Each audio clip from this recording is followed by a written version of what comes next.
Viena no duerme, respira.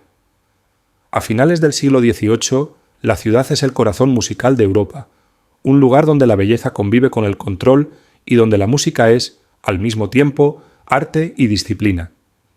Bajo el Imperio austrohúngaro, las ideas revolucionarias son vigiladas, las palabras censuradas y el pensamiento contenido. Sin embargo, hay algo que no puede ser regulado del todo: el sonido. La música se convierte en un lenguaje paralelo, en un refugio emocional y, sin pretenderlo, en una forma de resistencia silenciosa. En ese contexto nace, el 31 de enero de 1797, Franz Peter Schubert. Lo hace en una casa humilde, en las afueras de Viena, dentro de una familia numerosa marcada por la pérdida. De 14 hijos, solo 5 llegarán a la edad adulta. La muerte no es un acontecimiento excepcional en su infancia, sino una presencia cotidiana, casi doméstica. Crecer rodeado de ausencias imprime una huella profunda. La conciencia de que todo es frágil, de que nada está garantizado. Esa certeza, invisible pero persistente, será una de las grandes fuerzas silenciosas de su música. Su padre, maestro de escuela, cree en la disciplina, en el orden y en la utilidad. Para él, la música es una herramienta educativa. Para Franz, desde muy temprano, es una necesidad vital. Antes de aprender a escribir, escucha. Antes de comprender el mundo, lo traduce en sonidos. Toca el violín con su padre, el piano con su hermano, canta en la iglesia. No estudia música de manera convencional. La absorbe con una naturalidad que desconcierta a quienes lo rodean. Su talento no es ruidoso, pero es innegable. A los 11 años, en 1808, ingresa en el Stadtkonvikt, el internado imperial reservado para los jóvenes más prometedores. Es una oportunidad extraordinaria, pero también una ruptura. Deja su hogar, su familia y su entorno para entrar en un mundo de normas estrictas y jerarquías rígidas.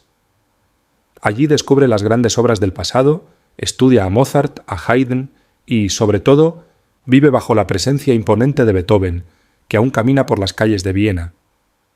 Beethoven no es solo un referente, es un gigante vivo cuya sombra parece ocupar todo el horizonte musical. Durante esos años, Schubert compone en silencio, casi en secreto. Escribe de noche, con una urgencia que no responde a encargos ni a expectativas externas, sino a una necesidad interior.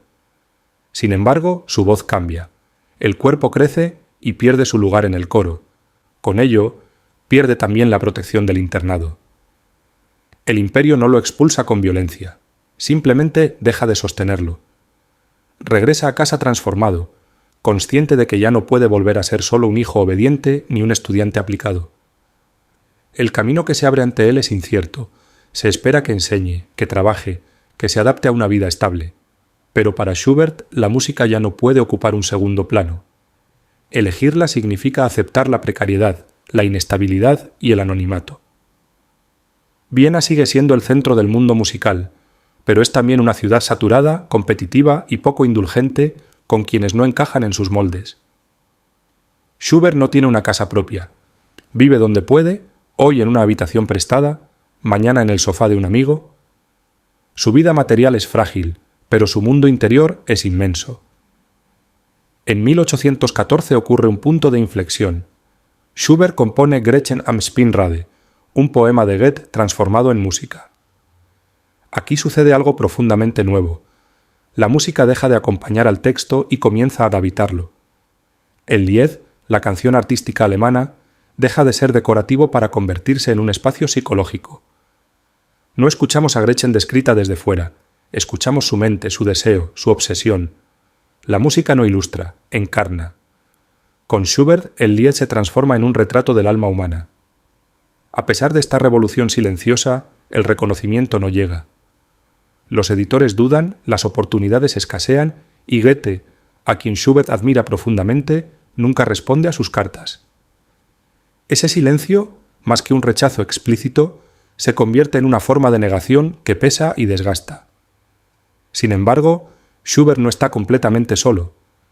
A su alrededor se forma un pequeño círculo de amigos, poetas, estudiantes, artistas, que creen en su música cuando nadie más parece hacerlo. No tienen poder ni dinero, pero poseen algo decisivo: escucha verdadera. De ese vínculo nacen las Schubertiadas, reuniones íntimas celebradas en salones privados, donde se cantaba, se leía poesía y se compartía música sin artificio ni jerarquías. No eran solo encuentros artísticos, sino auténticos espacios de libertad emocional en una Viena vigilada por la censura y las convenciones sociales. Allí, lejos de los escenarios oficiales, la música de Schubert encontraba un refugio y, por primera vez, un público que la acogía en silencio absoluto. En ese clima de cercanía, Schubert era verdaderamente escuchado. La precariedad material era constante. Se cuenta que, en más de una ocasión, sin dinero para comprar papel pautado, Schubert escribía sus canciones en el reverso de cartas viejas, en hojas prestadas o en cualquier fragmento disponible. El soporte no importaba, lo urgente era que la música no se perdiera. Esa prisa creativa, esa conciencia íntima de que el tiempo podía acabarse en cualquier momento, atraviesa toda su obra como una corriente subterránea. En una de aquellas Schubertiadas ocurre una escena reveladora. Schubert se sienta al piano y comienza a tocar una canción nueva. A mitad de la interpretación se detiene de repente, visiblemente afectado. No es un error técnico lo que lo frena, sino la emoción. Alguien intenta tranquilizarlo, restarle importancia, pero Schubert responde con una frase sencilla y casi incómoda: no puedo tocarla sin sentirla. No es una pose artística ni un gesto romántico, es su forma de estar en el mundo. Para él, la música no representa emociones, las vive.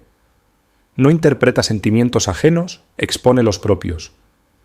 Mientras tanto, fuera de esos espacios íntimos, Viena celebra otros nombres y otros estilos. El virtuosismo espectacular, la ópera importada y el brillo superficial dominan el gusto del público. Schubert ama, desea y sufre, pero su vida afectiva permanece en gran parte oculta. En su música, en cambio, el amor aparece con intensidad y casi siempre con la marca de lo imposible. Poco a poco, su salud comienza a quebrarse. La enfermedad llega envuelta en silencio y estigma, pero tiene nombre: sífilis. En la Viena de principios del siglo XIX, pronunciarla equivale a una condena moral además de médica. No se habla de ella en público, no se escribe, no se confiesa. La sífilis no solo destruye el cuerpo, aísla, avergüenza y borra. Su tratamiento, a base de mercurio, es largo, agresivo y debilitante, y obliga a desaparecer durante semanas o meses. Para un artista que ya vive en los márgenes del reconocimiento, enfermar significa algo más que enfrentarse a la muerte. Implica el riesgo de desvanecerse socialmente, de perder contacto con amigos, editores y oyentes, de quedar reducido al silencio justo cuando su voz empieza a ser más necesaria que nunca. No es solo una enfermedad médica, es una enfermedad social. La música cambia con él. No se vuelve amarga, se vuelve más honesta. En La Bella Molinera, compuesta en 1823, el protagonista no muere ni triunfa. Simplemente acepta la renuncia. Es una obra sin dramatismo extremo, pero profundamente humana. El público no sabe cómo recibirla.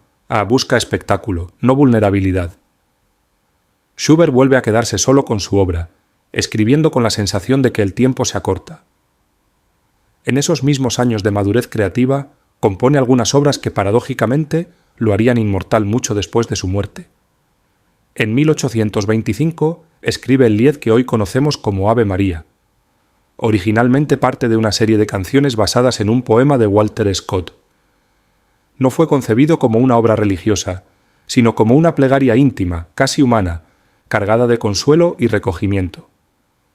Con el tiempo, esa melodía se transformaría en una de las piezas más reconocidas de la historia de la música occidental, cantada en iglesias, funerales y ceremonias, muchas veces sin que se sepa que detrás de ella hubo un joven compositor pobre, enfermo y prácticamente desconocido en vida. Poco antes, entre 1822 y 1823, Schubert comienza a trabajar en lo que hoy conocemos como la Sinfonía número 8, llamada Inacabada. Solo completa 2 movimientos y nunca explica por qué abandona la obra. No es falta de ideas ni de talento. Incluso incompleta, la sinfonía posee una profundidad emocional y una modernidad asombrosas. Décadas después, cuando finalmente se estrena, el mundo descubre que esa obra inconclusa no es un fracaso, sino una declaración estética. A veces, lo incompleto dice más que lo terminado.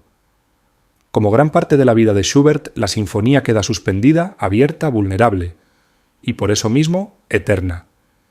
En 1827, con Viaje de invierno, alcanza una profundidad radical. 24 canciones narran el recorrido de un caminante solitario por un paisaje helado. No hay consuelo ni promesa de redención. Es una obra incómoda, adelantada a su tiempo, profundamente personal. Ese mismo año muere Beethoven. Schubert asiste a su funeral, mezclado entre la multitud, consciente de que un gigante ha caído, pero de que su sombra permanece. El año siguiente, debilitado pero lúcido, organiza el primer concierto dedicado exclusivamente a su música.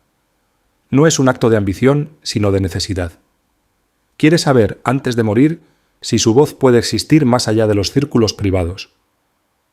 El concierto no es un triunfo histórico, pero algo esencial ocurre, alguien escucha. Para Schubert eso basta. Poco después, el cuerpo ya no resiste. El 19 de noviembre de 1828, Franz Schubert muere con 31 años.